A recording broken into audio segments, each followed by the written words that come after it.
obviously, I want to give you guys the next slide. A big caution on myofascial release, foam rollers. So awesome. Yeah, foam rollers and stuff. It's great stuff, but you got to go to somebody who knows what they're doing. Oh yeah. Yeah, I'm a soft tissue geeky guy. I do tons of different techniques, but you got to know how to work around those trigger points and those tender points. You got to get into them slowly. So train your soft tissue people to work it slowly, or do the little sprays or the little, rubs and stuff that they do. The hot, cold, icy hot, and the different stuff. Because if people just start jumping in and going to town, and you can't do that. You got to treat the tissues very softly. Does that make sense? Okay, high intensity and jumping exercise. No. So yes, no. So yeah, so let's take a look at what we're doing now, and I'll tell you what my research team's doing. We're really looking at two different things. The tender point exam for physical therapists, occupational therapists, and massage therapists and stuff is not around. So we're trying to develop a scale to help the practitioners gauge you guys. Does that make sense? Because no one is dealing with the muscles, and it bugs me. And it bugs my mom because I work on my mom and stuff. And for some reason, when it comes to the exercise and the physical therapy part, no one is looking at the musculoskeletal involvement, the muscles and how they do it. Okay, and so one of our researches is we're trying to develop a scale that we can communicate to each other. Because believe it or not, when the doctor pokes you, there's no known scale out there, ever, in the medical field for them to look at it. The only thing they did with the exam is they pushed 4 kilograms, or basically less than a pound. They pushed down when their nail blotches. That's what they did with your test. So there's nothing out there to help us give you guys a massage, help you guys stretch properly. There's no scales out there. So we're going to start. So what I did was I'm going to create the first table scale that we can talk to the doctors, the physical therapists, the chiropractors, so that when we're working with the population, we could say, hey, you know what? This person's tenderness along their body is here. They're not ready for foam rolling yet. They're not ready for stretching yet.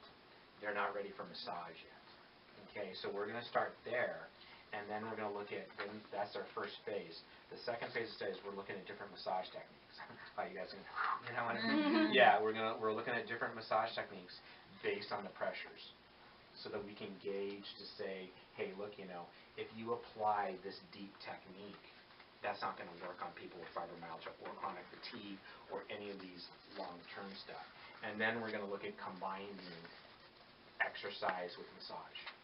And no one's looked at that. No one's took in a group of people and said, look, for 4 weeks you get a massage, then we switch you to an exercise program, which works the best. We've never compared and looked at that. So then hopefully in a couple of years we're going to have some more answers for you guys to say, look, because you're feeling so bad, let's get you to a massage therapist, let's get you on a little bit of yoga, and let's get you stretching. Does that kind of make sense, you guys? Awesome. Yeah, so it's about time.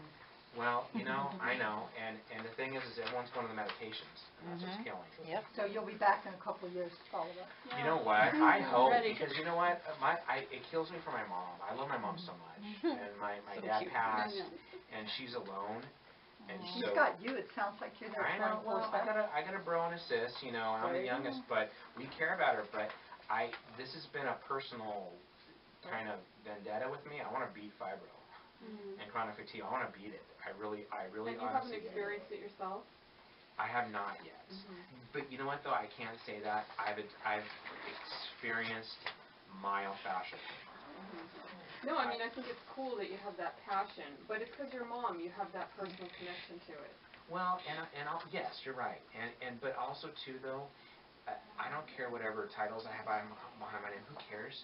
I'm a hero if I get my patients better, and I'm seeing a very niche group now of fibromyalgia patients who have orthopedic problems. So I'm seeing a crossover, and that's a tie to me. So I do a lot of massage every day on them, and I have nothing to start with. So that's why when I teach and stuff, that's our first research. We're trying to find out how can we help you guys with the myofascial versus just paying $40 and getting flared up at a massage. That's cheap. Yeah, it is cheap, I know. Well, that Yeah, was, where are you going? well, no, that was 20 years ago. Oh, okay. Oh, yeah, now it's... Yeah, that makes sense. And you said you saw a lot of ortho patients? I have people who just have normal injuries and they come in with fibromyalgia.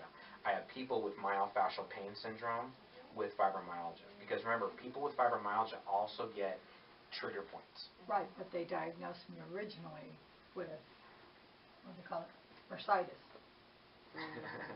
Yeah. Those are the ones I'm Took me a getting. couple years. Those are the ones I'm getting, yes. So that's why my doctors, I've trained them, they trained me. We're getting you guys in a lot quicker. And we're starting to deal with things. And then I have a neurologist that I'm working with that we try to get them in to do the correct testing. To get the right testing and all that. And yes, naturopaths and stuff like that. So I'm trying to get my network. But at least where I'm at, I'm trying to really work on the manual therapy part. So if you guys want to be a part of the study, that'd be great. If you Where guys are you have located? anything, I'm in Torrance. So I'm in Torrance. But if you guys are interested in being a subject, that would be great. If not, no big deal. I'm here to share information and stuff with you guys. I have a question. Yeah. So, because my rheumatologist wasn't sure if I have fibromyalgia or myofascial pain syndrome, but are they the same or are they different? I'm confused. They're different. Okay, because Yes. I have a lot of the symptoms of fibromyalgia, but then I don't. Because Yeah. I can sleep fine. I kind of have more fatigue. In the past year I've been getting fatigue, but then I do roping, and the roper's like, wow, I want her to go press hard. And the chiropractor's like, well, I don't know if you have fibromyalgia, because most of my patients, I can't press as hard on you. Yeah. Well, fibromyalgia is that if they're pressing on you, if they press on a tender point and it radiates down and you have referral of pain, that's more myofascial. Okay. Okay, so I can help you with that. I don't know what I have. No, because part of the testing is going through the diagnostics, so we could go through the diagnosis with you if you wanted to participate, and we could probably come up with a better answer. And I do So have that could be hearing loss something. too, but I don't know if it's taken from ibuprofen or if there's something else going on. And Renee said she's never heard of anybody that has hearing loss with fibro. No, I haven't heard that with fibro, so that could be something else. No, just sensitivity for noise, but not loss. You need a better They diagnosis. hear everything. Definitely. I've been to two If you've had rheumatologists, two hearing loss, orthopedics, that's a head neck specialist. I've just kind of given up. That's one of the frustrations, is I don't think it belongs in rheumatology at all. No. They just they keep gotta throwing get drugs at somebody. me, and It needs I'm to go to neuro. insensitive to drugs. And integrative medicine. But then when you go to a neurologist, they tell you it's all in your head, so. Yeah. Technically it is. And they send you the psychiatrist. Yeah. And they send you the psychiatrist, who sends you here, and then, And you end up with 5 prescriptions.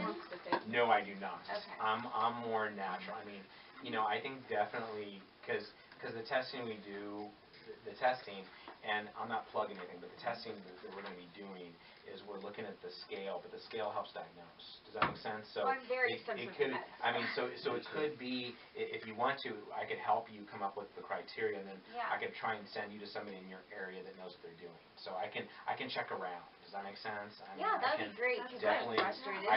I can check around and help, because the main thing is that I want to progress science in this area, and for you too, I can just help and stuff. And then I have some cards I can give everybody. If you guys have any questions or anything, I would love to be there, a source for everybody. Cool.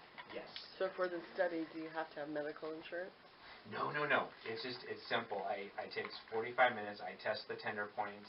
I actually have a computerized sensor on my thumb that actually measures the pressure. We're all scientific now. Cool.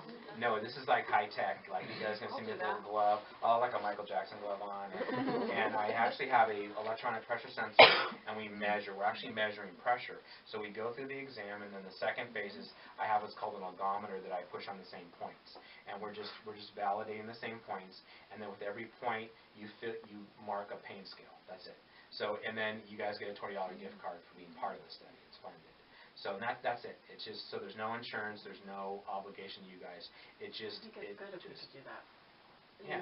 I mean, if you guys, if you feel information for you. comfortable, Yeah. if you guys feel comfortable, I would appreciate it. Yes. Yeah. I have never been checked for fibromyalgia at all. I've only been diagnosed with chronic fatigue syndrome. And it was the route that you were talking about with Epstein-Barr. Okay. So. Oh, yeah. She would be good